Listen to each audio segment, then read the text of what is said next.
Salam dostlar, bu dəfəki Shortcast-da biznes və texnologiya dünyasının klassiklərindən biri Jeffrey Moore'un Crossing the Chasm kitabında yer alan eyni adlı nəzəriyyədən danışacağam. Kitaba başlayanda müəllif belə bir sual verir. Niyə bir çox yenilikçi şirkətlər ilkin uğurdan sonra bazardan itir? Bunu anlamaq üçün ilk öncə texnoloji yeniliklərin insanlar tərəfindən hansı ardıcıllıqla mənimsənilməsinə gəlin bir yerdə baxaq.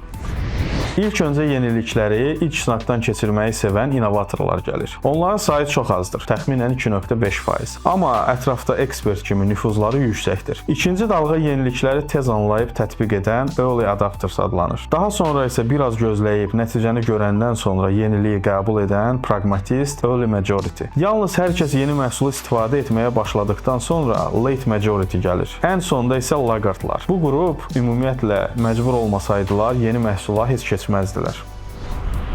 Moore deyir ki, bu 5 mərhələ arasında çox təhlükəli bir hissə var. Bu early adopters ilə early majority arasında olan boşluqdur. Məhz bu hissə chasm, yəni uçurum adlanır. Uçurum o deməkdir ki, məhsul yenilikçi istifadəçilər tərəfindən bəyənilib, amma geniş kütləyə keçə bilmir. Bu uçurumun ən başlıca səbəblərindən biri odur ki, marketoloqlar early market adlandıracağımız yenilikçi qrup ilə mainstream market adlandıracağımız sonrakı qrupa eyni məhsulu eyni mesajla satmağa çalışırlar. Lakin unudurlar ki, early adopters yeniliyə açıqdır, risk götürməyi sevir, ancaq mainstream market daha etibarlı, daha oturmuş, daha sınanmış bir məhsul axtarır. Onlar üçün məhsulun texnologiyası yox, təcrübəsi daha maraqlıdır. Early adopterlar məhsulda olan xətaları, baqları anlayışla qarşılayır, çünki daha çox məhsulun potensialına və yeniliyinə fokuslanırlar. Mainstream market isə bütöv, tam, işlək bir məhsula ödəniş etmək istəyirlər. Jeffrey Moore'un təbiri ilə desək, vizyonerlər dünyanı dəyişmək istəyirlər. Pragmatistlər isə sadəcə daha yaxşı işləyən dünya görmək istəyir. Bir çox startaplar məhz bu uçurumu keçə bilmədikləri üçün yox olurlar. Bunu keçmək üçün şirkətlər ilk öncə kiçik bir qrupa,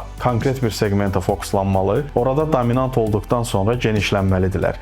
Yəni bir qrupu qazan, qoy o səni digərlərinə daşısın.